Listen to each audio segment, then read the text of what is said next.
And just then, when the knight could not take another step, Tarin made his voice as dramatic as possible. he found the entrance to the cave. Tarin cupped his hands together, and when he separated them, a small dark void appeared between them, surrounded by gray rock, and above it all, an angry clouded sky appeared. The audience in the tavern leaned in and audibly took a collective breath. Tarin held the trick of light illusion a short moment before continuing. What was inside this mysterious cave that lay before the knight? The knight steeled himself up and stood before the dark opening. The knight steeled himself. The wayward patron was shut by those sitting beside him. The knight drew his sword and stood in the gaping maw of the entrance and listened. And what did he hear? The audience at once all leaned forward in hopes of hearing something. He heard breathing. Make it breathe so we can hear it. A drunk called from the back. He received an elbow to the ribs in reply. Not just any breathing. It was a dragon's breath.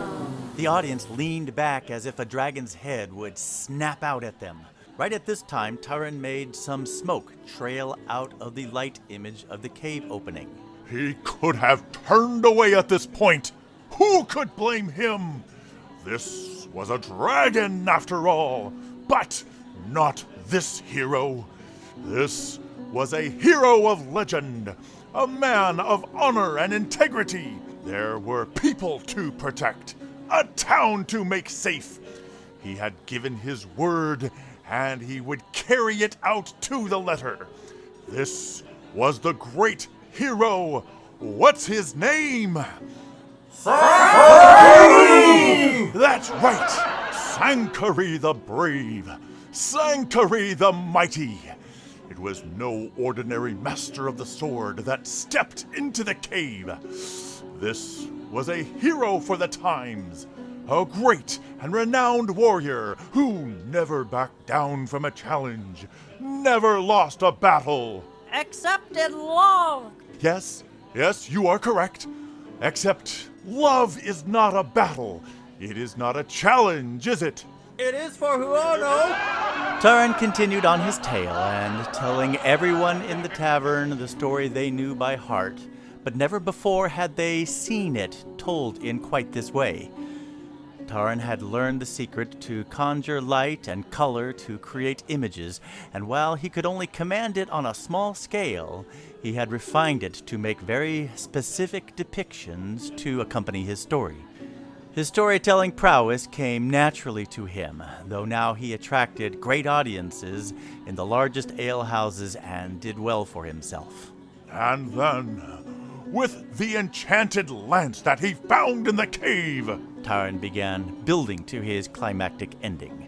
Sanctuary, with his last bit of strength he could muster, with what could be his final breath, he thrust the enchanted lance into the thick armor scales covering the dragon's chest and pierced its heart. The dragon let out a terrific roar, and with a final burst of fiery breath, it came crashing down to the ground, and the dragon was slain.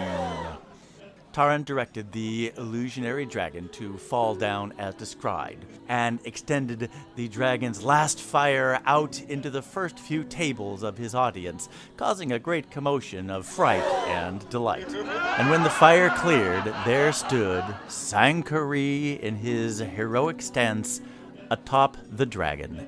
The crowd went wild with cheers.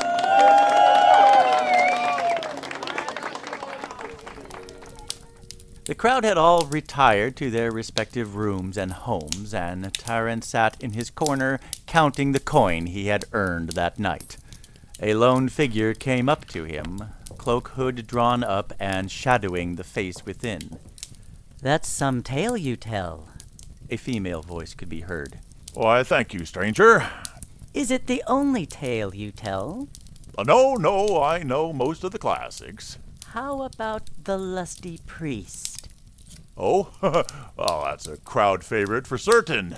With your images, too? Oh, well, of course. Are you having a party?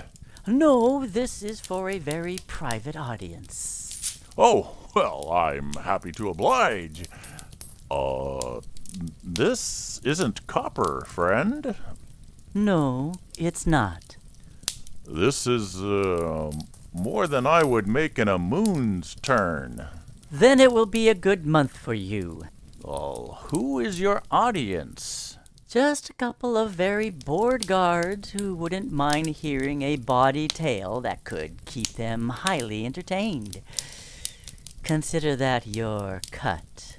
Do we have a deal?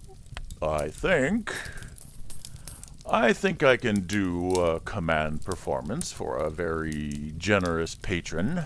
Tarin replied, pulling up the drawstrings of the coin bag. You have a deal, my new friend.